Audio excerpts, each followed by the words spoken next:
Welcome back to Nightcap Chat, the pop culture, comics, and gaming podcast. Today we are talking about pop culture and food and superhero movies. Do they need to be rated R? I'm Blade O'Neill. I'm Ken Brown. So we cooked up something a little different, pun intended, because we are talking about food as the first thing. Yeah, like Blade, you've been talking to me about this for the past 3 days. I'm uber excited to try this. They are nacho fries. I've seen them, and I'm ignoring doctor's orders because they look so freaking good. It's nacho French fries. Yeah, like this particular one is the Nachos Bel Grande fries from Taco Bell. And when I first heard Taco Bell was doing French fries, I thought, oh, that's gross. I'm never going to try them. And then I saw them, and then I realized that they were literally just their nachos that they serve, but with French fries instead. And if any of you guys really know me, like, I love potatoes and I love French fries. Now, are these like seasoned French fries, or is it just like regular French fries? I want to say that there might be a little seasoning to them, because if you ever had that beefy, cheesy potato burrito or whatever it's called from Taco Bell, yes, there's that kind of flavor to the potatoes, and the same thing is kind of happening here. And if you check on our social media, you'll see we posted a picture of these fries. So Ken is actually going to take his first bite, first venture. This is on-air radio gold right now, because I've never tried these fries, and I love first reactions that I come up with when I eat food, dude. So this is going to be quite interesting. Because I'm going to take a bite here too. As I said, dude, it's like, I love nachos, I love chips, I love French fries. I'm kind of excited here, so let's give this a shot. Oh my gosh, dude. This is freaking amazing. Yeah. French fry man. Oh, wow. It's weird. It's tricking my brain because I feel like I'm eating nachos. Yes. I mean, that first bite, you're definitely like, oh, well, there's the Nacho Bel Grande flavor thing going on. Yes. And then you're like, oh my gosh, like, then there's those potatoes. Mm-hmm. And I'm going, I don't know why I feel like I'm eating a corn chip flavor, though. Is that just because? Interesting. Yeah, dude, because I'm thinking like a potential Doritos flavor. I wonder if the seasoning they put on the French fries is like corn chip type of seasoning to try to get me to have that feel of like, hey, look at this, dude, I'm eating a nacho. I could see that. So, Taco Bell, like, I'm not really much into fast food either, but Taco Bell has always been a guilty pleasure, and probably my favorite fast food restaurant. Is as gross as that. Oh, dude. Sorry. You're good. Sorry. I didn't want to call it gross. Sorry, dude. I don't want to call Taco Bell gross if we want them to sponsor us, right? No, I said that. Go ahead. Taco Bell has always been a guilty pleasure. Like I also, I try not to eat fast food too often. I've eaten a little more recently, especially like Taco Bell and McDonald's, but I generally try to stay away from it. And don't get me wrong, dude. I love most fast foods. Yeah. It's just as I'm getting older, unfortunately, like I want to think I'm still 17, 18, and none of the stuff will ever impact me. But doctors are starting to tell me, dude, do a little bit cut back on your fast food. And then again, like owning your own small business, like you don't get out of there late sometimes. Yeah. And favorite choice to do, unfortunately, is like that. Hey, dude, let's get some food on the way home, because we don't want to cook when we get home. And who's always open is Jack in the Box. You know what I mean? And McDonald's. Not Wendy's. Yeah, Wendy's. There's not many Wendy's around us, unfortunately. Okay. Wow. And Wendy's. I every time I try a Wendy's burger, with all due respect to Wendy's, I love their salads, I love their chicken, but their hamburgers always taste microwaved to me. Interesting. And I don't understand why that is, because maybe it's like now they've changed up a little bit, because the last couple times I went, the burgers taste a lot better. Because I think they only use fresh meat now. That's good, because I said too, it's like that before I had that memory of going to Wendy's and I go, dude, why does this burger feel microwaved to me? Because I used to love Wendy's in high school. Yeah. There was a Wendy's right near our high school, and that would be one of our places of choice to go during our lunch breaks. Well, it's like we had 3 fast food restaurants we'd hit up all the time. Was like the Pizza Hut, get the personal pan pizza outside Los Arcos Mall. Okay. Or we'd go to McDonald's, which was right around the corner from the high school, or we'd hit up the Wendy's because they had the salad bar. Remember the Wendy's salad bar? Yeah, man, that was a while ago. That. I don't think I ever partook in the salad bar. They have baked potatoes you can dress anywhere That's you want. Right. There. That's right. I do. I love their baked potatoes, but of course, my favorite thing from Wendy's has to be the Frosty, but only the chocolate Frosty. Yes. I hate the fact that there is a vanilla Frosty, but I now do it out of spite. Like when I order a Frosty, I order a Frosty. I say I'll have, a small Frosty, a large Frosty, whatever. And they say chocolate or vanilla. No, if I'm saying I want a Frosty, it is chocolate. I need to go out of my way to say I want a vanilla Frosty. Like the Frosty is chocolate. That is the definitive. Yeah, they never had vanilla Frosties back when kids. It was chocolate the whole time. It should be Frosty and the vanilla Frosty. Yes. Yep. Yes. That was nonsense. And are you one of the people that I kind of stumbled onto this late? That was shown to put the French fries in the Frosty? I was shown late that as well. It was probably either my junior or senior year of high school. Yes. And we went and like, you've never had French fries and Frosties? And sure, like I still like to eat them separately when I have them together, but like, yeah, it's cool. Isn't that Americana? That's one of those things that, you experience growing up is like you may not be the first person to do it or show your friend to do it, but someone will show you that, hey, dude, French fries and Frosties are heaven that you've been missing your whole life. Mm-hmm. And to this day, it's still enjoyable to dip a French fry in a Frosty. And I'll never forget the first time that I did that, because on the way to Wendy's, I got pulled over. Oh, really? And they... I was, a 16, 17-year-old kid driving a minivan. Nice. And they're like, where are you going? Like, going to Wendy's. And like, do you have any explosive drugs, bombs or whatever? I'm like, no. And he literally took me out of the car and patted me down and searched me. And my teacher drove by. Yes. And that Monday when I came to school, like, I was wondering if you're going to be here today. And I was like, why? Like, I saw you got pulled over. I was like, oh, great. So like my teacher sees me getting patted down on the side of Dysart. And I love the immediate things like that. Oh, Blade's going to be in juvie for about 6 to 12 months. Well, like I was a good kid. I was just going to get a Frosty with my cousin. Exactly, dude. Like that's all I was doing. Yes, dude. The teacher, I'm surprised you're here. Go, wait a minute. But the millennial culture has kind of, pushed away fast food as they've become more health conscious, even if it's pretentiously so, and there are fast food chains that are struggling a little bit. And now they're having all these crazy campaigns to try to reel people back in. And I think my favorite one so far has been, I think they're called the Unhappy Meals. Yes, from Burger King. The DGAF meal, which, don't look it up, if you're easily offended, but like those meals and the advertisements, like I couldn't believe they went there. Yes. Well, it's crazy. I said too, is like that Burger King. If you drive by a Burger King that's across the street from a McDonald's, I never see a line for the Burger King, and McDonald's has always got the line 3 or 4 cars deep. And I never quite understood that, because Burger King's been around for over 40, 50 years, I would say now, right? I mean, they have to be, right? Yeah, because I remember being a kid, and I'm 45, mark the calendars at home if you guys want.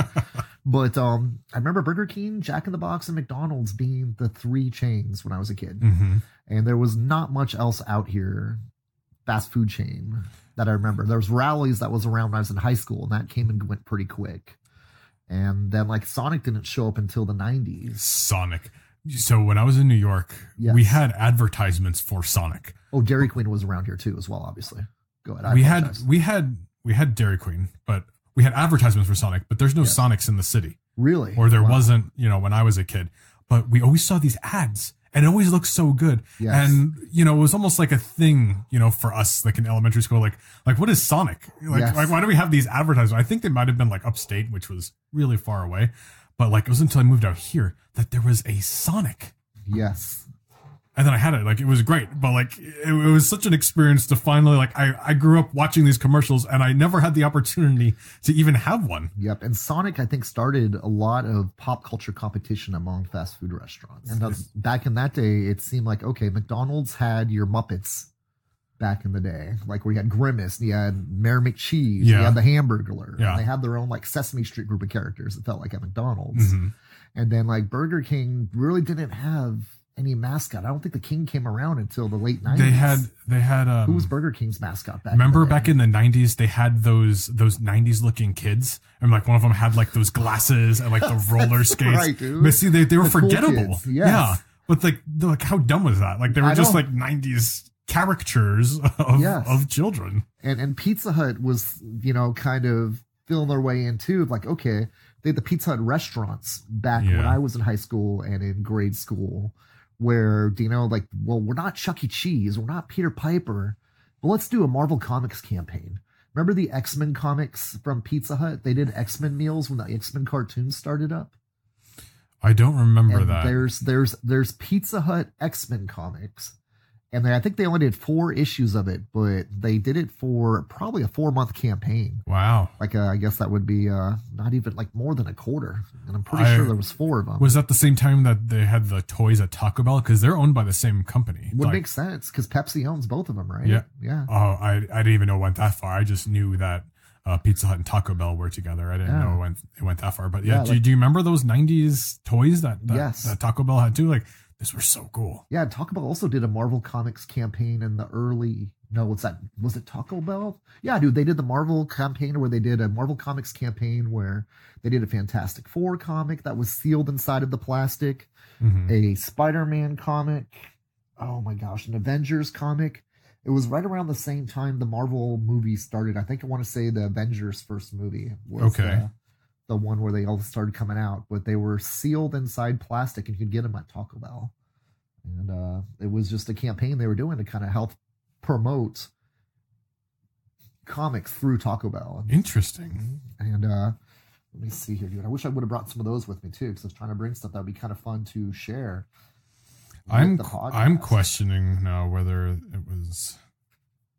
Because I remember Jack in the Box did a Marvel Adventures one too the same year Spider-Man, the Tobey Maguire movie, came out.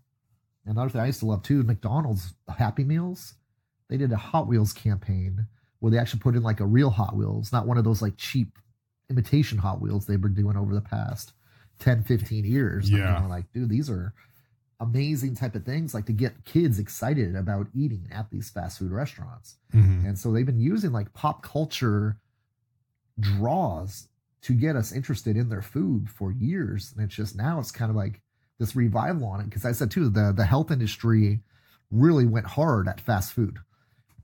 Do you remember? And I guess it was 1996. There was these toys, and I'm pulling up a picture here. It's got a Spider-Man in a car, and there's a Human Torch and a Hulk. You remember these? Yes, those were freaking awesome. Dude. Actually, I remember like playing with those too. Yeah. You know, they were fun. Fast food toys were a brilliant way for more or less getting the attention of the kids to tell the parents this is where they want to go to get food. Yep. And the brilliant side of like fast food side of it too was it was easy way to keep the kids happy, and you didn't have to cook at night, or if it was date night. Remember my parents, when they went out on date night, let's go get fast food, and that way we don't have to cook, and the kids are going to be happy with something that's fun to do during the night. And that's usually like the kids' toy, or do you know what I mean? Something that is just a board game to play and eat your fast food, or just making it a fun night that revolved around like McDonald's, Jack in the Box, Taco Bell was a treat back when we were kids. Yeah.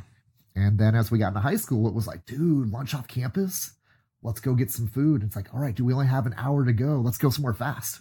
I can't even get these X-Men toys to pull up. I'm not even sure it was Taco Bell now. Well, we'll figure it out.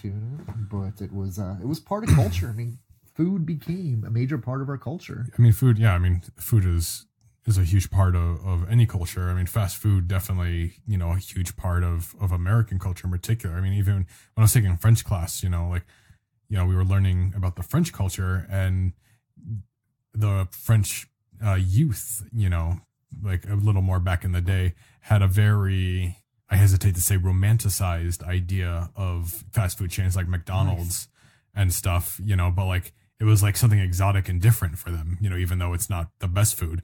But, the French people will enjoy that with a nice glass of wine. Really? That's cool. Absolutely. And I almost didn't believe it until I met Vincent DePorter.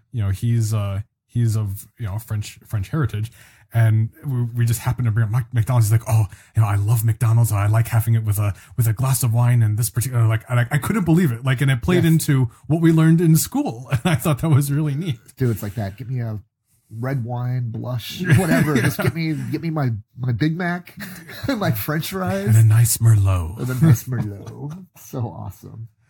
But yeah, I mean, fast food is trying all kinds of different things to, not that they need to stay relevant, but they're definitely hurting. I mean, you were just telling me that what was the Del Taco Yes. was More now than meat. doing more than meat. It was beyond meat, Yes. which I'm not sure how I feel about that, because if it's what is beyond meat, like what are you putting in my taco? Yeah. It's yes, it's vegetable born. So it must be some substance. kind of soy based meat. That's actually the Jack in the Box tacos. Like that's not meat. That's soy meat. Oh, really? They're actually meatless. Wow, Yeah. that's interesting. I 'Cause didn't. I love didn't Jack in realize the that. Box tacos. Yeah, which no, is it's weird, soy. dude. That's soy meat. That's Mhm. interesting, dude. Because yeah, dude, whatever season they put in there, it's it's tasty for me to eat a Jack in the Box taco, and it didn't hurt that they made them 2 for 99 cents for such a long period of time. You just got to be careful with too much soy, because that can raise your estrogen levels. Okay, So really? like so like that can be bad. Yeah. And so is the sourdough burger not meat either now? No, I think the rest of their stuff is meat. I found out about the Jack in the Box tacos, and I don't personally care for that. Have you noticed this trend too in fast food that everybody wants to remodel their restaurants at the same time? Interesting. Yeah, Wendy's has done a phenomenal job of that. Like they're much more, I don't know, almost like homely, I guess you'd call it. And almost like it's like a mini Applebee's type of feel Yes, inside of Wendy's now. absolutely. Well, McDonald's, from the renovations I've seen, they were more focused on having those Starbucks. kiosks. You got kiosks too as well, yes. But what's funny is every time I walk into a McDonald's with those kiosks, nobody uses them. And they even had somebody standing there like trying to get them use the kiosk. I'm like, no, it's okay. It's not catching on. No, it's great because as I said too, it's like you're protecting jobs by going up to the Yeah, they're you are. testing that But I think out. sometimes it's like, people of a certain age, like, I don't want to sit here and try to figure out how to use this damn thing. Like, just give me my food. Let me order it. I want my Big Mac. I want my French fries. Flip side of that coin, though, what kind of has turned us back on to McDonald's, especially like on the weekends out of convenience, is, as we get more and more antisocial, especially if you get, older, like I enjoy not talking to people whenever I can. McDonald's app makes that really easy. Yeah. So my wife just pulls it up on her phone. We push the buttons on what we want, and then we go to a designated spot, and they bring it out to your car. I don't have to ask anybody for the food, and they just bring it out, and everything's great. That's the only interaction I have to have with a human being. Yeah, that's what I'm saying too. It's like everything's gotten to be such a dine and dash Uber / like That's make true. sure like go onto your phone app and you can have everything ready, not have to wait. I mean, that's the too. You always think we were a microwave society. Now we're like flash forward society. You can summon food from the internet. Yes. Like literally that's what we can do with services like Uber Eats and Postmates and DoorDash and whatever grocery else. stores will deliver for you for a Absolutely. period of time too. Target just started doing it. You can have them bring you your stuff, or at least, bring it out to your car. Yes, and then I can think about the side too. It's like just everyone's being antisocial. I go, well, dude, what if you're doing a barbecue party and you run out of food and you start realizing like that? Oh, dude, let me just go make sure that I get some more delivered. Yeah. Because more people showed up than what I expected. Yep. And then you can within like half an hour to an hour while you're still cooking, you got more coming. Yep. And it just makes everything go a lot smoother. Or so if the you practicalities of it are pretty amazing. And I would argue there's a safety aspect to it too, because if you are having a barbecue, maybe everyone's drinking, and maybe nobody should be driving to the store because you didn't get the cake or you ran out of hot dogs or whatever. Like, have that delivered. Dude. No DUI. Exactly. And you're keeping everything safer. You're keeping the economy moving. You know what I mean? And, absolutely. Because, like you're also going to give the driver a tip, which is going to make him happy for doing that too. In most cases. Yeah. I mean, the delivery charge too is only a couple of bucks. So, I mean, like what's better, like a $10,000 DUI or spending $2 to have someone bringing your food plus, here's a couple extra bucks as a tip. Exactly. And hot dogs, burgers, and fries are much better than bread and water. Yeah. That's right. It's your bologna sandwiches. Good. But I mean, food has always been, an incredibly significant part of culture. I mean, as a kid, you like fast food, you like candy, as an adult, I think my snacks have kind of evolved, away from like in candy. Like as an adult, like I kind of like, a nice cheese and some olives. Yes. Oh, dude, I love olives. Oh, me too. I'm so That's glad you said that. become my new candy, dude. The olive bars I've been discovering Kalamata everywhere. Olives and have you ever had a green olive stuffed instead of a pimento? It's stuffed with a little clove of garlic. Yes, dude, that's my favorite, dude. Yes. I don't see enough olive bars with the olive with the garlic. So I went to both Sprouts and over to the Fry's Marketplace. Really? And neither of them had garlic stuffed olives that I saw. And I was kind of going, how is this, dude? They have little garlic pieces.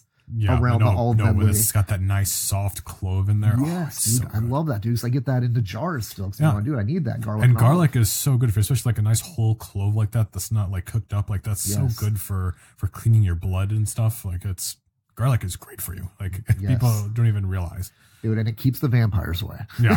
So not only that. There's another benefit there. Just get your wood steak and your garlic and you're safe. Right, dude? So we're going to shift topics here. There's a recent announcement that the new Joker, the Joaquin Phoenix Joker movie, is going to be rated R. So, I mean, for a Joker movie, I mean, yeah, Joker's crazy. He's psychotic. He's probably murderous. I could maybe see why they would go this route. Cause I mean, in theory, if this is an origin story, like it should probably end up being pretty dark. Yes.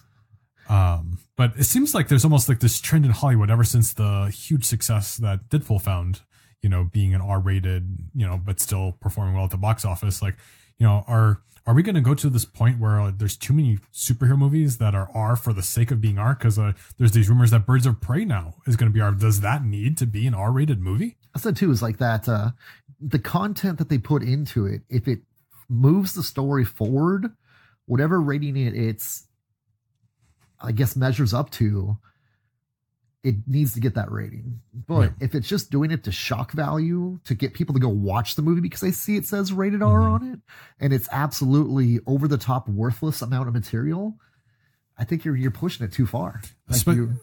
Especially with the way companies like Marvel and DC push characters like Deadpool and Harley Quinn. It's almost unfair that when they finally put out the movie, and then I know this was Fox and not Marvel and they had no control over it, but I do have the unpopular opinion that Deadpool didn't have to be R-rated. And if Suicide Squad was PG-13, I believe, why is Birds of Prey going to be R-rated when you're pushing Harley Quinn so much? Yes. With the Suicide Squad, the first movie, the PG-13 I think was perfect for it. I think so too. And they even did the scenes that were considered like risque, like Harley Quinn and Joker were hanging out at the strip club.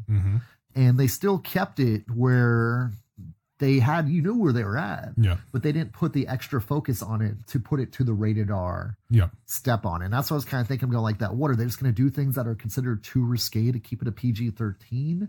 With a Birds of Prey movie, I mean, is there going to be like, it's like, oh man, like this is going to be like aggressive violence with like, I hate using the word because I hate the word so much like that. Are you going to try to force a rape scene into the Birds of Prey movie? Why do you think that? Well, to hit the rated R superhero type of thing, that usually is excessive amount of violence or forced violence on people. And that's the thing that's kind of like with Birds of Prey. I really hope they don't go that route of like violence towards women being too over the top. Oh yeah, I hope they don't do that too. Because I mean, you have Harley Quinn, you have Huntress, and what was it, Black Canary in there too? Yeah, and Harley Quinn was supposed to be considered like a damaged soul. Yeah, in a lot of ways, and I love in the comics they had her overcome that damage of being in love with the Joker. Interesting. And became a strong individual of like example of like that. Hey, you can still have fun and be adventurous. Yeah. But not be so codependent on a man. Or self-destructive. Yes, or self-destructive too towards yourself. And I hope they're not going that route with Harley Quinn in this next movie. I hope so too. I mean, especially, we're finally starting to get some of these Batman family spin-offs, if you will.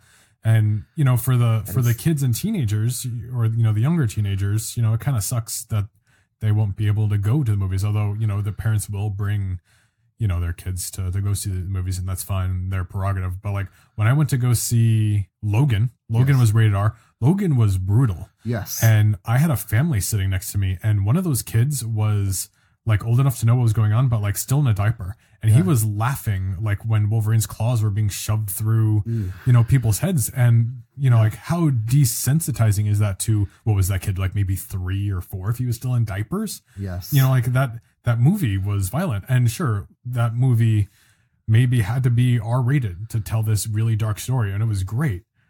But, yes. Are you going to like have Black Canary scream, pop someone's head open? Like how Sonic her scream is. I mean, like we don't need to see that. Yeah, dude, kind of stuff just to get the shock value out of it. If it drives the story, I mean, sure, like let's do it. Like Watchmen had to be rated R. Yes. Otherwise you couldn't have Dr. Manhattan walking around naked like he did. But that was part of the story. It was a part of the story. It shows how detached he was from humanity, that nudity wasn't even a thing. Yeah, it was no significance to him. And of course, he was also very violent especially with stuff that Rorschach was doing. Yeah, and it said too, it was like that Watchmen was a movie that was tastefully done, and all of the different R rating material was not I hate using the word I apologize. It was not unwarranted for what the story was.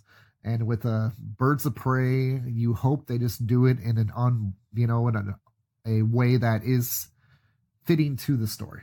Yeah. And I really don't think it's needed, because Birds of Prey comics, they were never like rated R or mature reader comics. And neither was Deadpool. Yeah, neither That's was why Deadpool. I don't understand where the R were like, oh, but he's violent, whatever. Like, okay. And the Marvel Max story was a short, do you know what I mean? A short run. They only like 12 issues at the most. Yeah. And, Kyle Baker, all due respect to, his run on that Deadpool run, was not well received among Deadpool fans. There still can be fighting and violence. You didn't have to take it to the extent that like the Deadpool movie took it. Like they didn't have to go, especially I think the second one was even a little more violent. Yeah, the X-Force going through the shredders. I was going, man, they were shredded just for effect. Oh my God, I forgot about that. Yeah. It's like that. Okay, let's see how drastically brutal we can kill these Deadpool team members. But how completely unnecessary was all of that? And if anything, it was a disservice to fans of the original X-Force. Yes. Especially seeing, core members like that, just like what you recruited them characters. And they died. Like, You use these iconic characters to people, who read that series, like, as a joke. Yes, it was just kind of like that Deadpool doesn't need partners type of thing. And I'm kind of going, dude, no, that's not really the case there. Yeah, that was pretty dumb to try to put together an X-Force for fan service, but then just turn it into a joke of like, okay, the last 5 minutes, there's your X-Force, guys. Have a good day. I would have been, if you wanted to kill one of them, like the one that spit the acid, like I don't even remember like what that character's name was, but like to do that to Longshot. It was Longshot? Yeah, Shatterstar. Shatterstar, yeah. To do it to Shatterstar, I was incredibly disappointed. Yes, and I said too, it was just thrown in there to not forward the story of the movie, but just to get a shock value scene out of, let's get some laughs off of us killing these goons that Deadpool put together for him. That was probably my biggest problem with Deadpool 2, and it's a shame because they did such a good job with Cable, and they actually did a proper Juggernaut, which was really neat. It's pretty fun too. Yes. But yeah, I mean, we'll see what happens with the Joker. I mean, I think the Joker movie will be good. I think it's gonna be dark in ways where you're seeing this guy go from being a troubled soul into becoming a violent soul because of nothing going right in his life. Yeah. And it's just like all he can do is laugh at all the stupid chaos that started to happen to him, where he just slowly goes crazy. Yeah. And I don't know how dark they're going to get with it, but Joaquin Phoenix is an amazing actor. Yeah. And so, I mean, a lot of people are already like hating on, oh no, dude, Joaquin Phoenix, dude, look at this Joker makeup stuff. This looks dumb. I'm going, dude, it's a man slowly sliding in from trying to deal with life struggles into making the wrong turns with these struggles. Joaquin Phoenix is a phenomenal actor. Like he's probably one of those people who can just do anything. Yes. Now, I don't care for the way his clown makeup is and stuff, but I mean, if this is an origin story, where is that really coming into play? Like, we don't know what he's going to look like by the time, the movie's even over. That's true. And I said too, it's like that. I hope that it does do a full development story of him becoming the Joker. And then at the end, you just get the full 100% Joker by the time the movie's over, rather than halfway through and then trying to develop more plot for this character. Like, let the other characters or the support characters that are in the universe develop them from there. You know, like the Batman Joker rivalry is the perfect next direction to go after that. I mean, and hopefully this does span into more of an expansive thing, because it's, so far, DC said that they're treating this as their own standalone movie and has nothing to do with the rest of the universe. And it's incredibly disappointing that we're going to get a Joker movie, whether we needed it or not, and not have it fit into the rest of this world that they're building. Like, or do we need to reboot from here? Yes. And like the same thing too. It's like you said too, the Birds of Prey is a Harley Quinn movie. But Yeah. it kind of, I thought was what? It's like, why isn't Harley Quinn getting her own movie? And now it's a Birds of Prey movie. What's it called? Like it's called like the Birds of Prey and the Emancipation of Harley Quinn or something like that. Yeah, and I'm kind of going, okay, it's like, why don't you just have it be the Harley Quinn movie? I think they weren't confident in that the Birds of Prey were going to be able to stand alone, and they got scared and they're like, everyone loves Harley Quinn. Let's shove her in here and combine these two movies instead of like having her like be like the bad guy. Yeah, and this has gone from being a Harley Quinn movie to a Gotham City Sirens movie to being a Birds of Prey movie. Yeah, but the bad guy is Ewan McGregor is playing Black Mask. Oh, really? Black Mask? Yeah, Black Mask. Black Mask is one of my favorite DC villains, Batman villains. Ewan McGregor. Hopefully they'll do an awesome job on that. He's a good actor. Yes, dude. I just wish he was. I almost wish he was someone else because I feel like they're just going to throw this character away after this. You know, I said it wouldn't be the first time DC has done something like that. I'm sorry, dude, but I do think that maybe they do have some new writers going a different direction because now they are focusing on like, okay, let's do Joker, let's do darker Birds of Prey. Well, then they stole James Gunn to do Suicide Squad. Yes, James Gunn to do the Suicide Squad movie, and I just want to see DC get a direction that they can stick with. And it's this, I don't know, the Aquaman's gonna have Aquaman 2, I saw announced already, and obviously Wonder Woman 1984 comes out next year. I really don't want to see another Justice League movie for a few years. I agree. And let it just kind of build up your characters. And as I said too, it's like that. You'd think that since DC's been around since 1938, that they would get the right type of creators involved with how this should go. Because I said too, Marvel started, timely 1940 with Captain America being his first superhero, but they didn't get their feet going until Stan Lee created the Marvel 616 universe. Yep. So DC still had, another 20 years of storytelling that was consistent to this day that they can draw off of. And whatever reason, they cannot get their footing going in a solid storytell the same way Marvel's done. It's like they keep shifting gears when they just need to go with the flow. Yes. Like they start with Superman, and regardless of what you thought of it, it didn't ruin anything too much that you couldn't just keep building, all these stepping stones. Then they went to Batman versus Superman, like, okay, and then they jumped right into Justice League when they needed to really first slow their roll. Yes. A little bit there. Forget about the Avengers already being in theaters. Yeah, it's okay. Like, you get to Justice League when you're ready. Yes. Like, let's establish Flash. Let's give Flash a movie. Let's give Green Lantern a movie. You're not stealing Marvel's formula. No. Like, just make your good movies. And then look, you did it with Wonder Woman, and it was great, and it was, it stands on its own, pretty well, besides the reference to Bruce Wayne. But like, then they were surprised it did so well at the box office. Yes.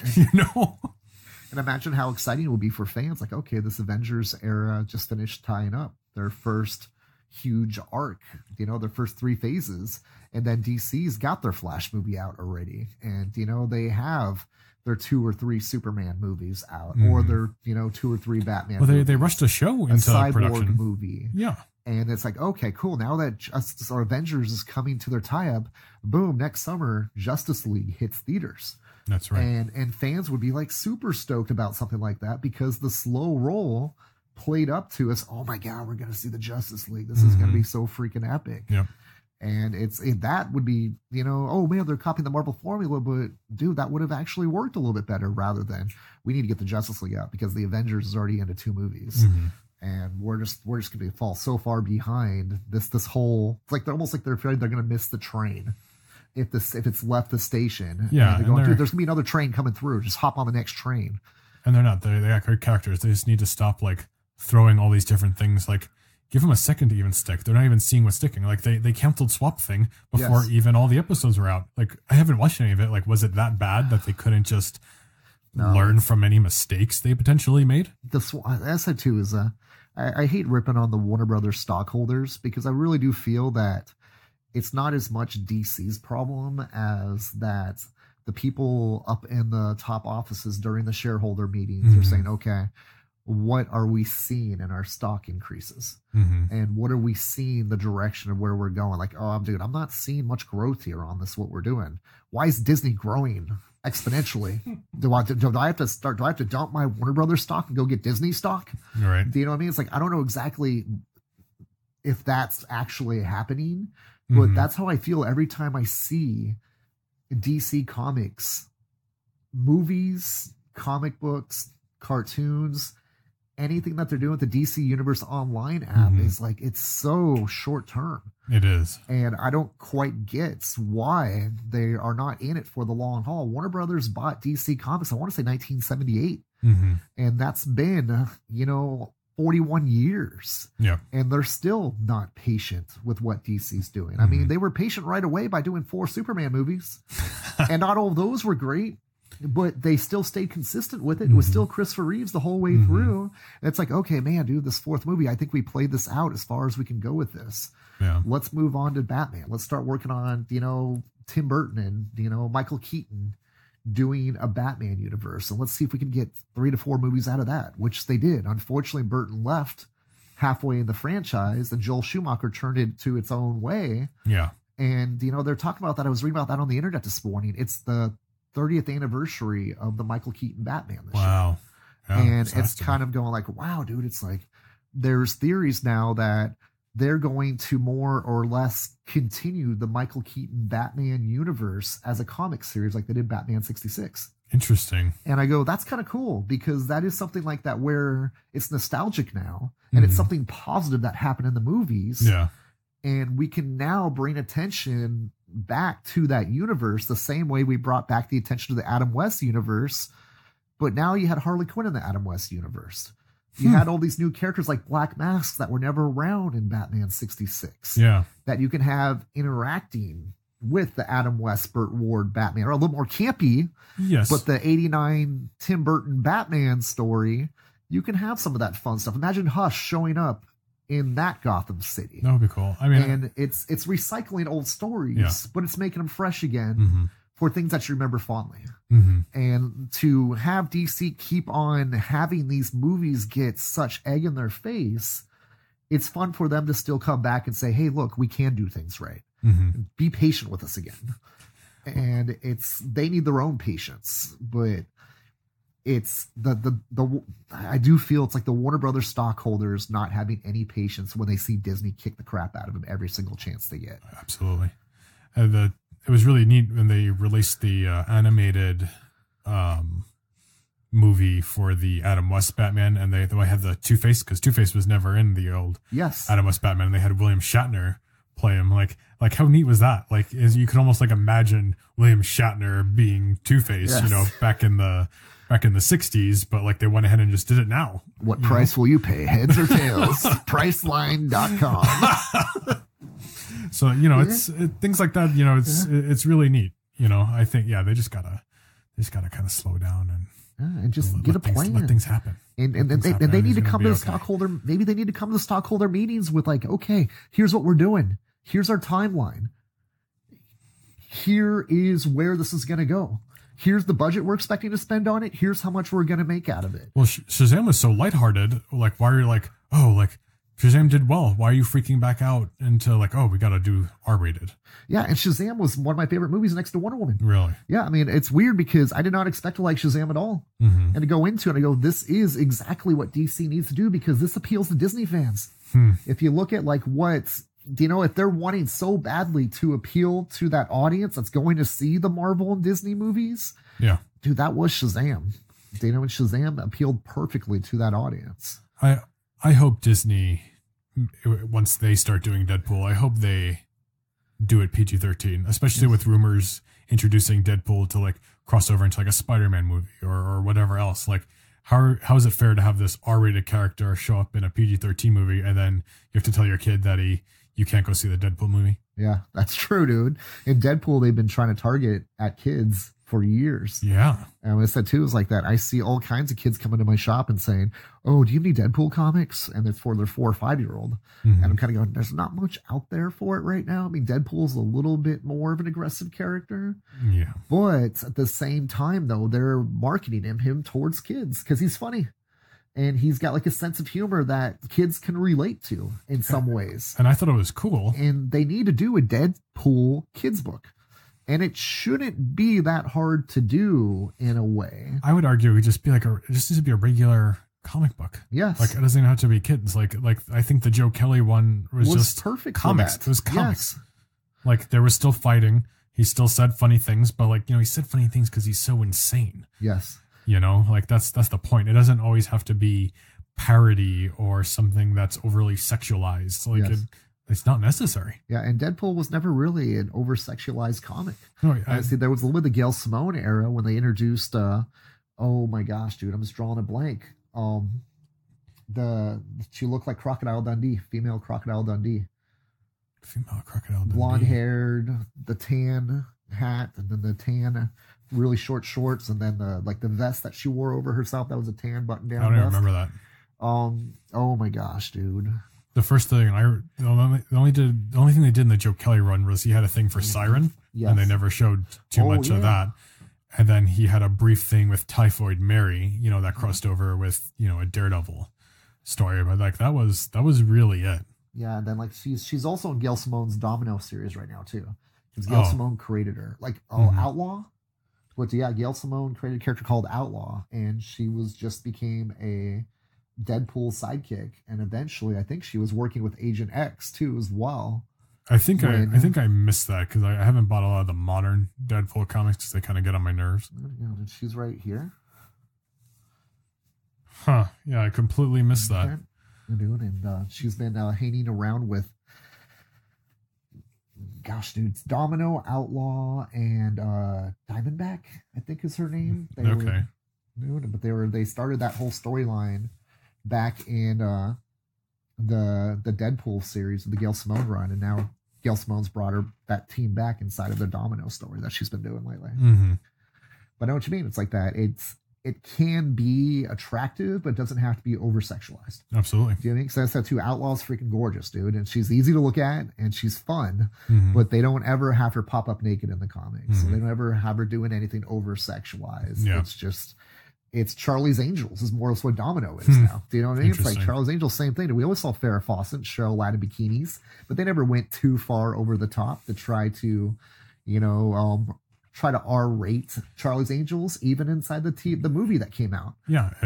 Yeah. I mean, you still do certain things without overdoing it. And I mean, we'll see what Disney does. We'll see if we still get R-rated Deadpool movies or what they want to do. Cause like there is money to be made. Like he does have, a popular following now, he's arguably almost as popular as like Spider-Man and Superman. Like everyone knows Deadpool. Yeah. Deadpool's hitting that Wolverine status. Yeah. Yeah, exactly. They've not surpassed it in some ways. That's a great way of putting it on that kind of level.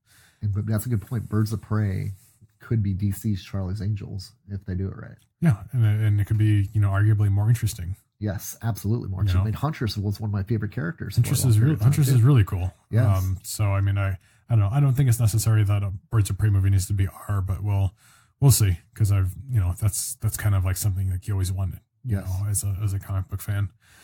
But that's about all the time we have for today. Don't forget to like, subscribe, follow, and share with your friends. Because I'll say this every episode. Word of mouth and hearing good things about something, really goes a long way. And we appreciate you guys taking the time to share, like, and sit here and listen to us. Yes, we appreciate it. I said too, you guys, you're the ones that keep us going. And we appreciate you taking the time out of your busy days and weeks and said, hey, let's go chill and hang out with Blade and Ken. That's awesome to us, dude. Yes, we do appreciate it. Thank you all for listening, and we will see you same time next week.